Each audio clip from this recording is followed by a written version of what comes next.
Queen Makeda of Abayari sat on a throne carved from volcanic stone, wearing robes so heavy they bruised her shoulders. Outside, drums beat in celebration of her 10th year as queen. Inside, her chambers were quieter than a grave. Silence had become her most loyal subject. From the moment she turned 13 and was crowned, Makeda had been trained in diplomacy, sacrifice, and tradition. Her face appeared on murals, coins, even children's lullabies. And yet, she had never once chosen anything for herself, not even the color of her robe. Even her meals were approved by the council. To be queen, they told her, was to belong to the people. But what happens when your soul belongs to no one? Each day, royal suitors came from across kingdoms, princes, generals, emissaries.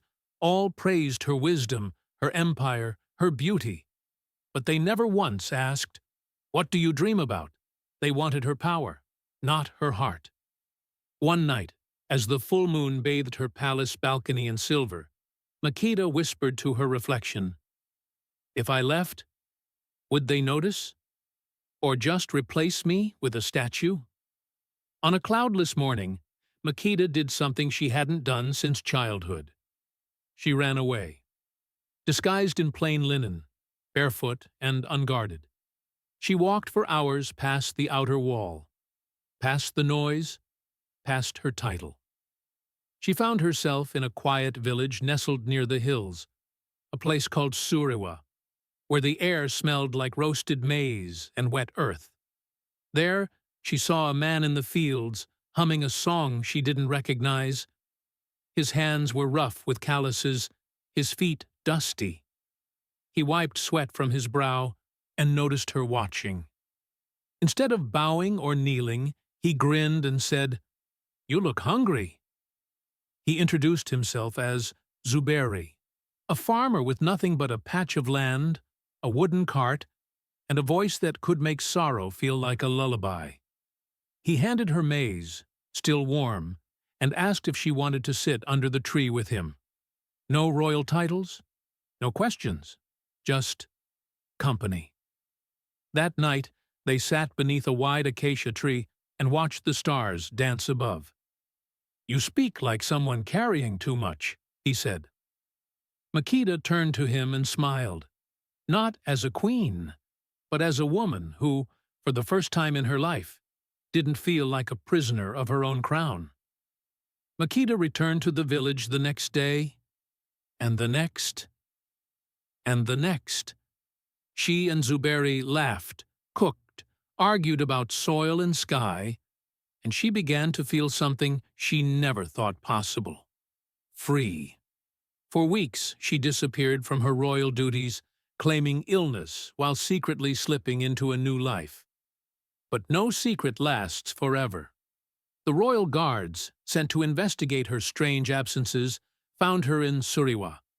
When they bowed before her in front of Zuberi, his face went pale. "You're the queen?" he asked, eyes wide.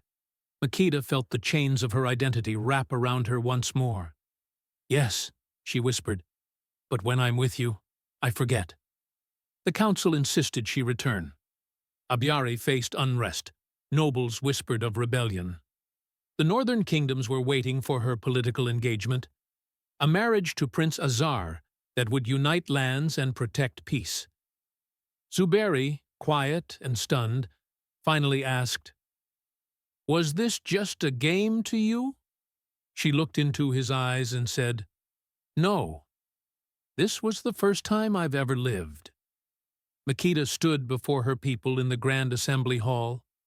Rumors had swirled that she had fallen in love with a commoner, that she had betrayed the throne. Her voice echoed through the golden chamber. "I have ruled for 10 years, but never as myself. I've worn this crown with pride, but also with grief, because I was never allowed to want." The council offered her a compromise: marry Prince Azar and keep her throne, walk away from Zuberi, and her legacy would be secured.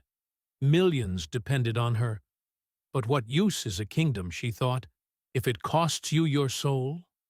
She looked at her people and said, "A queen without love is just a title wrapped in gold." And with trembling hands, she placed her crown on the stone throne. She rode out of the palace in silence, not as a monarch, but as Makeda. Zuberi was waiting for her in the field. When she reached him, she said just 2 words, "I'm here." Makeda and Zuberi built a quiet life in Suriwa. Their home was made of clay, but their days were rich with laughter, sweat, and sunsets. People came from across the empire, not to kneel, but to listen. She became known not as the lost queen, but as the queen of the fields. She taught women to lead without needing permission. She taught children that love is a kind of royalty too. Zuberi became more than a farmer. He became the man who reminded an empire that freedom doesn't always wear gold. Makeda never returned to the throne, and the throne never felt full without her. But she didn't care. Because in the fields, she had built something stronger than an empire, a life that was hers. When she died, people walked barefoot for days to lay flowers at her resting place. Her grave was marked not by her titles, but by a simple stone that read, "She chose love," and in doing so, chose herself.